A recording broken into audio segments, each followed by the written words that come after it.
Incroyable ce qu'on peut faire avec cette machine. Nous sommes de retour au studio et nous vous avons préparé quelque chose.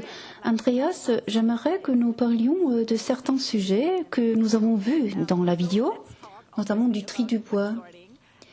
Quelle solution proposez-vous pour le tri du bois? Nous avons tout d'abord nos systèmes classiques comme les séparateurs de métaux ferreux et des métaux non ferreux. Et de plus, je veux dire, le bois, c'est un élément essentiel dans le traitement des déchets industriels. Comme nous l'avons vu dans le film, nous nous sommes concentrés sur le bois comme produit. Donc c'est avec ce produit qu'on couvre ce sujet. Et nous avons quelques échantillons ici que nous en reparlerons plus tard. Pour le tri du bois, nous avons une caméra appelée caméra d'imagerie hyperspectrale HSI qui offre une très haute résolution. En plus du simple tri du bois pour le séparer des autres matériaux, nous pouvons différencier plusieurs types de bois. Revenons maintenant à ces échantillons. La haute résolution nous permet de distinguer différents types de bois que nous ne souhaitons pas avoir dans le produit fini. Par exemple, le MDF, l'OSB. Nous avons aussi le bois enduit que nous avons séparé du matériau d'entrée. Ensuite, nous avons le produit fini. Le produit fini, à savoir le bois frais que nous voulons utiliser dans la suite de la production. Comme l'ont rapporté récemment les actualités, le prix de ce bien de consommation ne cesse de grimper.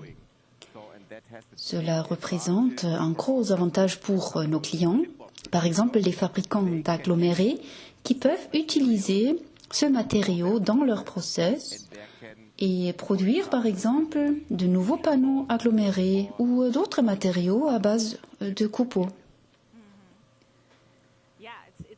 Cela est nécessaire parce que nous voulons préserver les ressources, n'est-ce pas?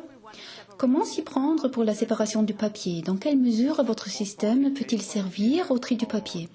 Pour le tri du papier, nous avons notre séparateur optique Unisort Film.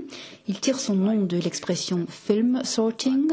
Les films sont un matériau très léger, raison pour laquelle nous avons conçu ce système spécial pour le tri des films en plastique. Le papier est aussi très léger et c'est pourquoi nous utilisons ce système, bien aussi pour le tri du papier que pour le tri des plastiques.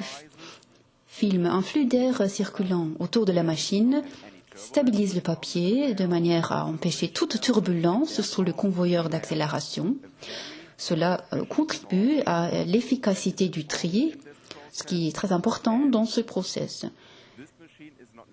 Cette machine n'est pas indispensable pour toutes les applications dans le domaine des déchets industriels, mais si la quantité de papier est très importante, une telle technologie est certainement un atout. D'accord. Que se passe-t-il si on a des objets noirs? Est-ce qu'on peut les identifier ou séparer? Le tri d'objets noirs est très important dans bon nombre d'applications. En réalité, les objets noirs ne sont pas visibles dans le spectre proche infrarouge, mais notre séparateur optique Unisort Black est capable de les détecter grâce à sa configuration spéciale et de les identifier avant de les trier. Par ailleurs, il offre d'autres avantages que nous exploitons dans le tri des déchets industriels, comme par exemple lorsque le convoyeur d'accélération est recouvert de matériaux collants ou lorsque les matériaux sont un peu humides. La technologie d'identification des objets noirs est aussi un énorme atout dans cette application. Oui, vous y avez fait allusion. Nous avons beaucoup entendu parler des déchets industriels. Il y a également des déchets mixtes de chantier qui doivent être triés. Que faire dans ce cas? Les déchets mixtes de chantier ont généralement une teneur supérieure aux minerais. Comme pour l'Unisort Evo 5,0, de nombreux développements et améliorations ont été apportés dans ce domaine. Je vais citer un exemple, notre barre à buse.